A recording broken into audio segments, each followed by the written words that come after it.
the Radio Forest Podcast. All right, how you doing? Good. Robby Krieger, Ed Roth, welcome. Good morning. Congratulations on the new album. I like it. It's funky, it's jazzy, it's all kinds of things. How long have these songs existed? Because I've seen some videos of you guys performing live a few years ago together. Yeah, some of them, we started really recording a couple years ago. And when did we do the last song? Maybe 4 or 5 months ago. Not a rush job. And what kinds of instruments have you guys cycled through? Obviously, we've got guitars and keyboards, but on Samosas and Kingfishers, I saw the sitar in there too, and I've heard some other sounds throughout the album. So what else have you guys used? Great percussion player, Ed's buddy, his name is Rock. Rock Dedrick. Rock Dedrick. He wrote a lot of great stuff. And Kingfisher song, I used the sitar, electric sitar. I used the slide guitar on songs. Ed got to use his favorite stuff, which is the real Hammond organ with Leslie and the real electric piano and real piano. I got this great Yamaha 1972 piano. We're talking to Robby Krieger and Ed Roth. It's Robby Krieger and the Soul Savages. Self-titled album is out now. Robby, when's the first time the sitar came in your radar? For me, it was the Stones. What about you? Well, for me, it was in the early 60s. I heard Ravi Shankar for the first time, and just really blew me away because I never had heard anything like that before. And, you know, at that time, I was just getting into the meditation thing, and that's kind of where John Densmore and I met Ray Manzarek, was at Maharishi's meditation meeting. And the guy who introduced Ray to Maharishi was a guy named Dick Bach, who had a record company. What was that company called? World Pacific. And they did a lot of stuff from India. So they're the ones that brought the sitar into our vision. Now, Ed, what about you? I know you've had quite a bit of success in other places like Greece, Italy, and Hungary. Have you had chances to travel to those places and perform, or India, like Robby was talking about? You know, I have not been to those particular places. Seems like I've been everywhere else: Japan, Korea, Australia, all over Europe, everywhere. It seems like, but Greece and Hungary. It seems like there's such a great support for live music in some places outside the U.S. I think also when you get out of some of the big cities, I know that sounds funny, but there's almost a bigger support for live music when you get out of like Los Angeles, where everybody's a musician or an actor. You know, there's still some great places here to play. There's the Baked Potato. There's Herb Alpert's Vibrato. There's some good spots, the Canyon Clubs, but it's interesting that when you get outside of the LA area, it seems to be better to play out. I know that sounds funny, but that's been my experience. Now, I noticed in two of your guys' videos, again, talking about Samosas and Kingfishers and then Ricochet Rabbit, both of them feature scenes where you guys are smoking, or at least smoking is in the videos. Is smoking or pot kind of a thing for the band? Or is that more of just a video treatment and that happened to be in there? Well, for me, it's definitely... Go ahead, Ed. Go ahead, Robby. I don't think any of us smoke, do we? No, not a single person. You know, a little pot here once in a while, but dang, it was more of a video trick, you know. Yeah, I mean, to each his own. Just we try to stay in our lane, as they say. When it comes time to do the video, you try to be a good soldier and follow the plot line. On the Ghost song, you guys had some vocals on it. Riley, how did you guys find when to use vocals on these songs and when to just continue jamming and kind of going with that flow? You must have heard a live... Yeah, I saw a live version where Riley was on stage, not from the album, but in concert, yeah. Yeah, normally we only do instrumental. The point of this band is to be instrumental and not have to play behind the singer. But when I do the Doors stuff lately, we have been doing that Ghost song, which is a really cool song. I don't know if you heard the original It features a guy named Bob Glaub on bass.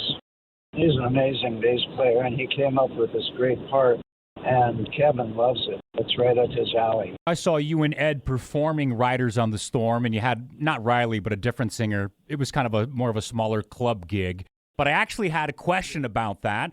I've got some questions from listeners. A 6-year-old and a 4-year-old had questions for Robby Krieger and the Soul Savages. The 6-year-old Robbie wanted to know, how did you make the storm sounds on Riders on the Storm with the Doors?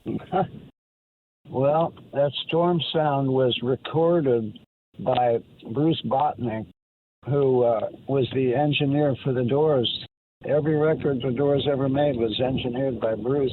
Before the Doors even existed, Bruce was hired to make some natural sounds for Elektra Records. That was one of their big sellers, was these sound records where they'd have thunder, all kinds of natural sound, volcanoes going off, waterfalls. So the thunder was one of those sounds.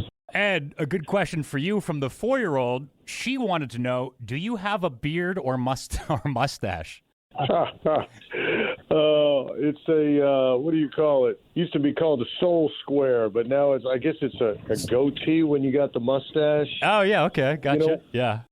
You know, when you're young, you want to look older. Soul patch. And then when you're old, you want to look younger, but you're already stuck with your kind of signature look. So yeah, this thing has been with me for many moons. And Robbie, I had one more question for you. This is from the 4-year-old girl. She wanted to know, after listening to Robby Krieger and the Soul Savages and the Doors, how did you get so good at guitar?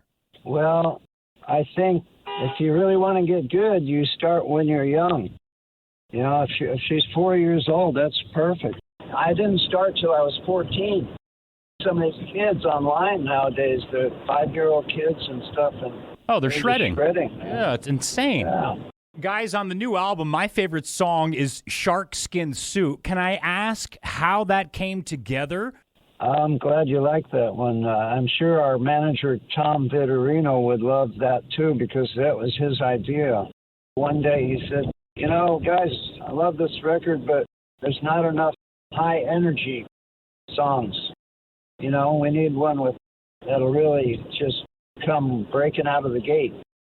It took us like 10 minutes to write that song and record no, it didn't take 10 minutes. Well, I mean, the first part of it anyway. Yeah, the lick going down. Yeah, we were trying to get, Tom wanted us to do something up-tempo, and my idea was something like thinking of the old band The Time, because they had stuff that was bouncing like that. And you kind of, I think you can kind of feel it from that descending chord progression that it follows, and Kevin's funky bass line. What band was that? The Time. Time? That's why I've got all that synth brass on there. Robbie's got an old Jupiter 8 at the studio, which is an old analog synth that they used to use in the 80s, and I took advantage of that. Then Robbie put a beautiful blues melody in there over the verses, and it came to life. Looks like some guys in sharkskin suits, maybe at church on Sunday, doing that dance, that church dance. Robbie, I know that you're a fan of Bob Dylan. I've heard you talk about him in the past. Have you guys ever ran into each other? Have you met Bob Dylan? You know what? I have only met him one time at the Grammys, at the Hall of Fame inductions. And he was very nice, and he was my hero, so I didn't know what to say. I was awestruck. I felt like an idiot. How was the anniversary at the Whiskey A Go-Go? Didn't you guys perform out there for the 60th? Yeah, we sure did. And that was about a week ago. And, it was their 60th anniversary, so they got a bunch of the bands that played there during those early days. We didn't play there till maybe 2 years after it opened. But some of the guys, Johnny Rivers, I think, was the first guy to play there. And, I remember the Temptations played there, Otis Redding. Anyway, they got a bunch of Love played a couple of days before we played. So it was pretty cool. I haven't been playing it nearly as long as Robbie, but it's an interesting spot. Mario was a beautiful cat, the guy that owned it, and passed it down to Michael, another nice cat, his son, and now Amy owns it. I mean, it's history. I think is some of the amusing things. Mario owned the Rainbow, and when you played the Roxy or the Whiskey back in the day, if you weren't like complete top shelf like the Doors were, he would feed you in the kitchen in the Rainbow. And then for a while, they would give you spaghetti in buckets in the dressing room for dinner. I know it's a weird thing to remember, but it's a lot of history in both those places, a lot of vibe. Well, guys, I want to say thank you for taking the time to talk to me today. Congratulations on Robby Krieger and the Soul Savages self-titled album out now. All right, man. Good to talk. I appreciate you knowing that I did good in Hungary and Greece. You certainly did your homework. Makes you feel good. I appreciate it, Ed. We'll see you. Have a great day.